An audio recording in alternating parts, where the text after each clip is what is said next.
Hello বন্ধুরা, চলে এসেছি একটি নতুন ভিডিও নিয়ে, ইতিহাসের একটি নতুন ক্লাস নিয়ে। তোমরা এই ভিডিওটি প্রথম থেকে শেষ পর্যন্ত দেখো এবং তোমাদের ইতিহাস পড়াটাকে একটা রিভাইজ করে নাও। কতগুলো উত্তর পাচ্ছ দেখো। যদি এরকম ৪৫টি প্রশ্নের মধ্যে অন্তত ৩০টা থেকে ৩৫টা প্রশ্নের উত্তর যদি তোমরা পেয়ে যাও, তাহলে অবশ্যই তোমরা একটি ভালো জায়গায় আছো এবং ২-৩ মাসের মধ্যে আরও একটি ভালো জায়গায় পৌঁছাতে হয়ে প্রস্তুতিকে চালিয়ে রাখতে হলে আমার এই চ্যানেলটিকে অবশ্যই সাবস্ক্রাইব করে বেল আইকন বাজিয়ে রেখো। চলো ভিডিওটি শুরু করা যাক। আমাদের প্রথম প্রশ্ন হলো হিন্দু কলেজের বর্তমান নাম কি? হিন্দু কলেজের বর্তমান নাম হলো প্রেসিডেন্সি কলেজ। হিন্দু কলেজের বর্তমান নাম হলো প্রেসিডেন্সি কলেজ। আমাদের পরবর্তী প্রশ্ন হলো কে বারাণসীতে সংস্কৃত কলেজ প্রতিষ্ঠা করেছিলেন? কে বারাণসীতে সংস্কৃত কলেজ প্রতিষ্ঠা করেছিলেন? উত্তর হবে জোনাথন ডানকান। আমাদের পরবর্তী প্রশ্ন হলো জাতীয় কংগ্রেসের কোন অধিবেশনে বুনিয়াদী শিক্ষার পরিকল্পনা গৃহীত হয়েছিল? উত্তর হবে ওয়ার্ধা অধিবেশন। আমাদের পরবর্তী প্রশ্ন হলো আলিগড় আন্দোলনের জনক কে ছিলেন? আলিগড় আন্দোলনের জনক ছিলেন স্যার সৈয়দ আহমেদ খান, অর্থাৎ স্যার সৈয়দ আহমেদ খান আলিগড় আন্দোলনের জনক ছিলেন। আমাদের পরবর্তী প্রশ্ন হলো মেট্রোপলিটন ইনস্টিটিউশনের প্রতিষ্ঠা কে ছিলেন? মেট্রোপলিটন ইনস্টিটিউশনের প্রতিষ্ঠা ছিলেন ঈশ্বরচন্দ্র বিদ্যাসাগর। পণ্ডিত ঈশ্বরচন্দ্র বিদ্যাসাগর মেট্রোপলিটন ইনস্টিটিউশনের প্রতিষ্ঠা ছিলেন। আমাদের পরবর্তী প্রশ্ন হলো কলকাতায় কত সালে একাডেমিক অ্যাসোসিয়েশন প্রতিষ্ঠিত হয়? কলকাতায় কত সালে একাডেমিক অ্যাসোসিয়েশন প্রতিষ্ঠিত হয়? উত্তর হবে 1827 সালে। আমাদের পরবর্তী প্রশ্ন হলো মিরাতুল আকবর এই পত্রিকাটি কোন আইনের দ্বারা বন্ধ করা হয়েছিল? মিরাতুল আকবর, আমরা জানি মিরাতুল আকবর একটি ফার্সি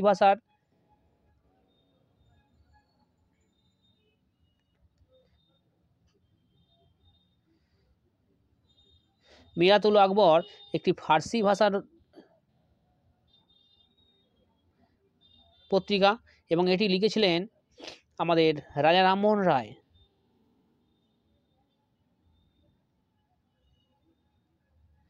লিখেছিলেন অর্থাৎ প্রকাশনা করতেন আর কি, রায় রামমোহন রায়।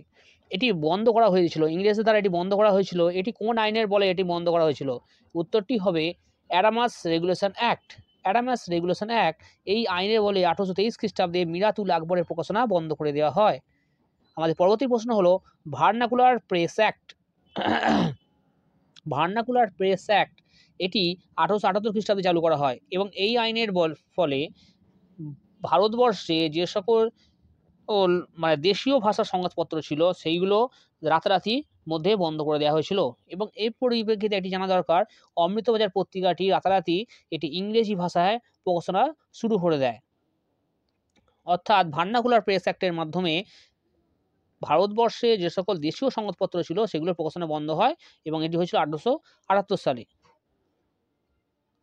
আমাদের পরবর্তী প্রশ্ন হলো দ্য স্টেটসম্যান পত্রিকা কে প্রকাশ করেন? দ্য স্টেটসম্যান পত্রিকা প্রকাশ করেছিলেন রবার্ট নাইট স্টেটসম্যান পত্রিকা প্রকাশিত করেছিলেন। কেসরি পত্রিকা প্রথম প্রকাশিত হয় কত সালে? আমরা জানি মারাঠা ও কেসরি বাল গঙ্গাধর তিলক, অর্থাৎ মারাঠা ও কেসরি পত্রিকা প্রথম প্রকাশিত হয় কত সালে? 1881 খ্রিস্টাব্দে। আমাদের পরবর্তী প্রশ্ন হলো অমৃতবাজার পত্রিকা প্রকাশিত হয়েছিল কত সালে? অমৃতবাজার পত্রিকা প্রথম প্রকাশিত হয়েছিল 1868 খ্রিস্টাব্দে। অমৃতবাজার পত্রিকা প্রকাশিত হয়েছিল। আমাদের পরবর্তী প্রশ্ন হলো ফার্সিতে রামমোহন রায় প্রকাশিত পত্রিকাটির নাম কি? একটু আগেই বলেছিলাম, ফার্সিতে রামমোহন রায়ের প্রকাশিত পত্রিকাটির নাম হলো মিরাতুল আকবর। বারাণসীতে কে সেন্ট্রাল হিন্দু স্কুল প্রতিষ্ঠা করেন? বারাণসী থেকে সেন্ট্রাল হিন্দু স্কুল প্রতিষ্ঠা করেছিলেন অ্যানি বেসান্ত বারাণসীতে সেন্ট্রাল হিন্দু স্কুল প্রতিষ্ঠা করেছিলেন।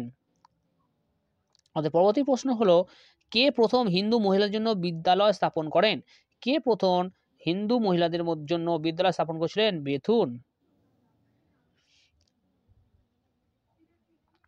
কলকাতা বিশ্ববিদ্যালয়ের প্রথম ভারতীয় উপাচার্য কে ছিলেন? কলকাতা বিশ্ববিদ্যালয়ের প্রথম ভারতীয় উপাচার্য ছিলেন স্যার গুরুদাস বন্দ্যোপাধ্যায়। কলকাতা বিশ্ববিদ্যালয়ের প্রথম ভারতীয় উপাচার্য ছিলেন।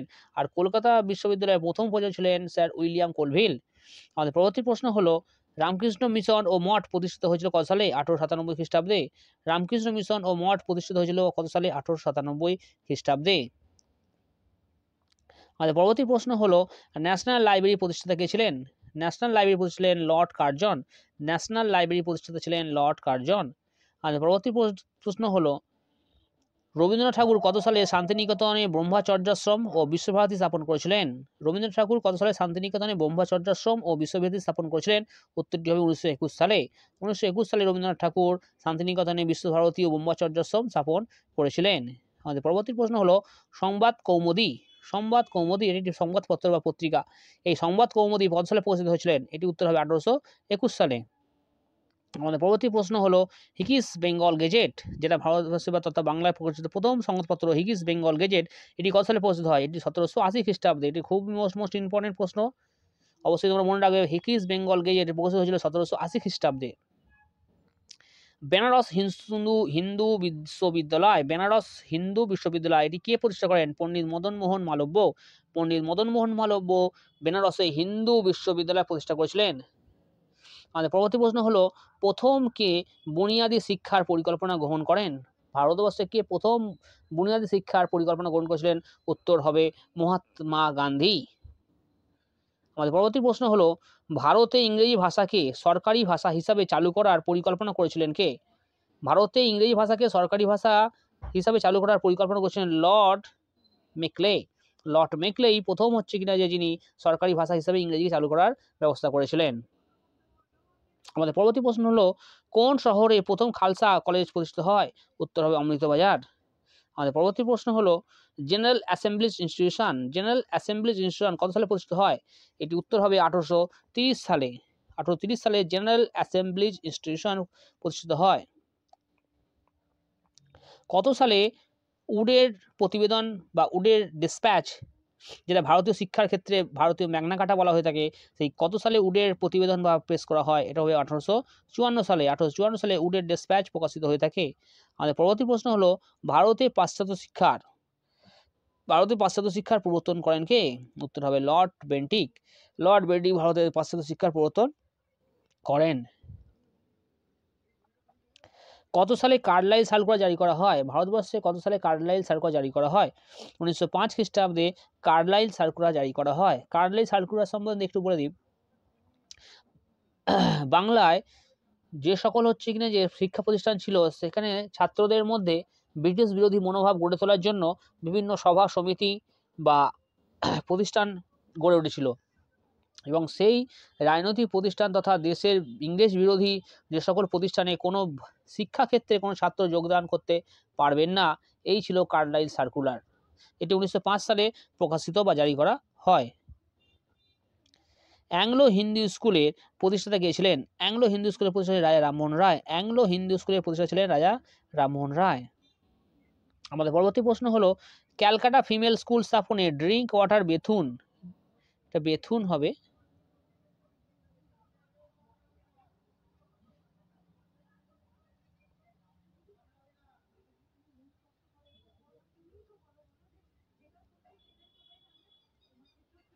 ড্রিঙ্ক ওয়াটার বেথুনের প্রধান সহযোগী কে ছিলেন?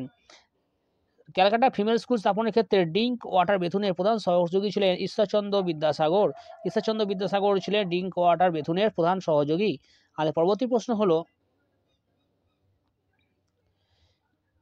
শিক্ষাক্ষেত্রে ছাত্রদের রাজনৈতিক কর্মকাণ্ড থেকে বিরত রাখার উদ্দেশ্যে কোন আইন চালু করা হয়? যেটা একটু আগে বলা হলো।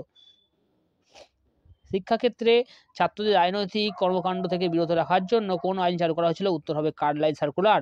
1905 খ্রিস্টাব্দে কার্লাইল সার্কুলার জারি করা হয়।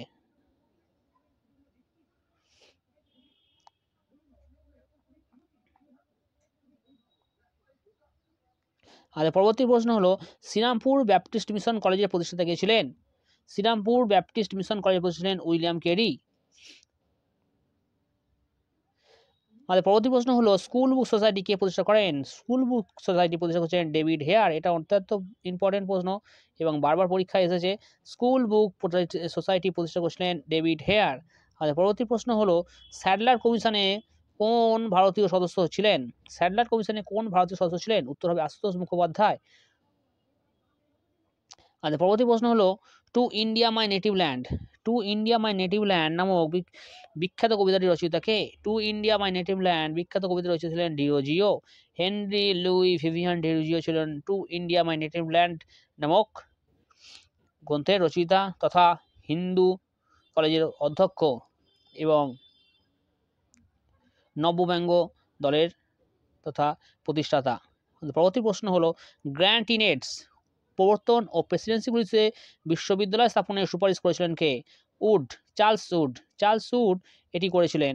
চার্লস উড ভারতবর্ষে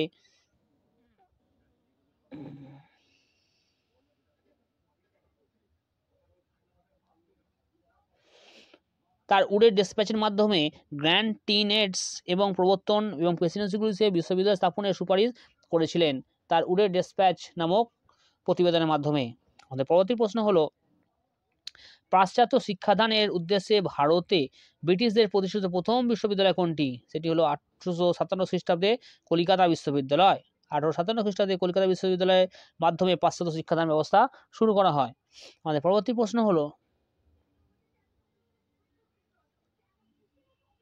general assembly institution. General assembly institution নামক শিক্ষা প্রতিষ্ঠানের স্থাপনে আলেকজান্ডার ডাফের প্রধান সহযোগী ছিলেন কে? আলেকজান্ডার ডাফের প্রধান সহযোগী ছিলেন রাজা রামমোহন রায়। উত্তরটি হবে রাজা রামমোহন রায়। অর্থাৎ রাজা রামমোহন রায় আলেকজান্ডার ডাফের প্রধান সহযোগী ছিলেন এবং অন্যদিকে ডেভিড হেয়ার ড্রিঙ্ক ওয়াটার বেথুনের সহযোগী ছিলেন ঈশ্বরচন্দ্র বিদ্যাসাগর। আর পরবর্তী প্রশ্ন হলো কলকাতা বিশ্ববিদ্যালয় স্থাপিত হয় কত সালে? কলকাতা বিশ্ববিদ্যালয় স্থাপিত হয় একটু আগে বলেছেন 1857 সালে কলকাতা বিশ্ববিদ্যালয় স্থাপিত হয়েছে। আমাদের পরবর্তী প্রশ্ন হলো কোন বছর হিন্দু কলেজ প্রতিষ্ঠিত হয়? কোন বছর হিন্দু কলেজ প্রতিষ্ঠিত হয়েছিল? উত্তর হবে 1817 সালে। আমাদের পরবর্তী প্রশ্ন হলো কবে এশিয়াটিক সোসাইটি স্থাপন করা হয়? কবে এশিয়াটিক সোসাইটি স্থাপন হয়? 1784 সালে এশিয়াটিক সোসাইটি স্থাপন হয়। এটি করেছিলেন William Jones. William Jones Asiatic society প্রতিষ্ঠা করেছিলেন।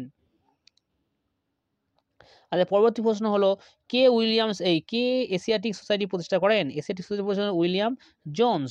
অর্থাৎ পরবর্তী প্রশ্ন উত্তর হবে উইলিয়াম জোন্স। এবং পরবর্তী প্রশ্ন হলো কোন আইনকে ভারতে ইংরেজি শিক্ষার ম্যাগনা কার্টা বলা হয়? এটি একটু আগে বলা হয়েছে। কোন আইনকে ভারতে ইংরেজি শিক্ষার ম্যাগনা কার্টা বলা হয়? উত্তর হবে উডের ডিসপ্যাচ। এটি কে প্রকাশনা করেছিলেন? Charles would. কত সালে? 1854 সালে। আমাদের পরবর্তী প্রশ্ন হলো প্রথম বাংলায় প্রকাশিত সংবাদপত্রের নাম কি? প্রথম বাংলায় বাংলা ভাষায় প্রকাশিত সংবাদপত্রের নাম হবে সমাচার দর্পণ। এবং ভারতবর্ষে তথা প্রথম প্রকাশিত সংবাদপত্রের নাম হলো হিকিস বেঙ্গল গেজেট। সে 1780 সালে প্রকাশিত হয় এবং প্রথম বাংলায় প্রকাশিত সংবাদপত্রের নাম হলো সমাচার দর্পণ। আমাদের পরবর্তী প্রশ্ন হলো অমৃতবাজার পত্রিকা কে প্রতিষ্ঠা করেন? অমৃতবাজার পত্রিকা কে প্রতিষ্ঠা করেন? এটা হলো শিশির কুমার ঘোষ। অমৃতবাজার পত্রিকা কে প্রকাশ করেন? শিশির কুমার ঘোষ। আমাদের পরবর্তী প্রশ্ন হলো হিন্দু প্যাট্রিয়ট পত্রিকা সম্পাদক কে? হিন্দু প্যাট্রিয়ট পত্রিকা সম্পাদক হলেন হিন্দু এবং হরিশ্চন্দ্র। অর্থাৎ হিন্দু প্যাট্রিয়ট পত্রিকার সম্পাদক হলেন হরিশ্চন্দ্র মুখোপাধ্যায়। তো বন্ধুরা ভিডিওটি কেমন লাগলো? যদি ভিডিওটি আচ্ছা একটি প্রশ্ন বাকি আছে। আমাদের পরবর্তী প্রশ্ন হলো কত খ্রিস্টাব্দে মেডিকেল কলেজ স্থাপিত হয়? 1835 খ্রিস্টাব্দে মেডিকেল কলেজ স্থাপিত হয়। ভারতবর্ষে মেডিকেল কলেজ স্থাপিত হয়েছে কলকাতায় 1835 খ্রিস্টাব্দে। আমাদের পরবর্তী প্রশ্ন হলো কোন গভর্নর জেনারেল ভারতের পাশ্চাত্য শিক্ষার প্রসারে উদ্যোগী হয়েছিলেন? Lord William Bentinck. Lord William Bentinck ভারতে পাশ্চাত্য শিক্ষার প্রসারে উদ্যোগী হয়েছিলেন এবং তার আরেকটি কর্মকাণ্ড করেছিলেন তা হলো তার সতীদাহ প্রথা রদ করা। সতীদাহ প্রথা রদ করেছিলেন 1829 খ্রিস্টাব্দে তার সপ্তদশ বিধির মাধ্যমে তিনি সতীদাহ প্রথা রদ করেছিলেন অবশ্যই রাজা রামমোহন রায়ের সহযোগিতায়।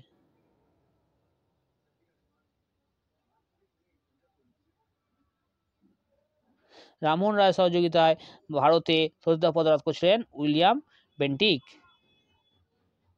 আর পরবর্তী প্রশ্ন হলো কোন সংবাদপত্র মহারাষ্ট্র থেকে প্রকাশিত হতো? কোন সংবাদপত্র মহারাষ্ট্রে প্রকাশিত হতো? উত্তর হবে ক্রান্তি। ক্রান্তি সংবাদপত্রটি মহারাষ্ট্র থেকে প্রকাশিত হতো। আমাদের পরবর্তী প্রশ্ন হলো poverty and unBritish rule in India. এইটি বারবার পরীক্ষায় বসছে। Poverty and unBritish rule in India বইটির লেখক কে? বইটি হলেন Dadabhai Naoroji. The grand old man of India Dadabhai Naoroji তিনি হচ্ছেন poverty and unBritish rule in India বইটি লিখেছিলেন। তো বন্ধুরা ভিডিওটি কেমন লাগলো অবশ্যই কমেন্টসে জানিও। তোমরা অবশ্যই পরীক্ষা সফল হতে গেলে অবশ্যই বই পড়তেই হবে। বই পড়া তথা এই ভিডিওটি যদি একটুও তোমাদের সাফল্যের পথে পাথেয় হয়ে থাকে, অবশ্যই চ্যানেলটিকে সাবস্ক্রাইব করে পাশে থেকো এবং বেল আইকন বাজিয়ে দিও, যাতে এরকম নিত্য নতুন ভিডিও নোটিফিকেশন সবার আগে পেয়ে যাও। এতক্ষণ ধরে ভিডিওটি দেখার জন্য ধন্যবাদ।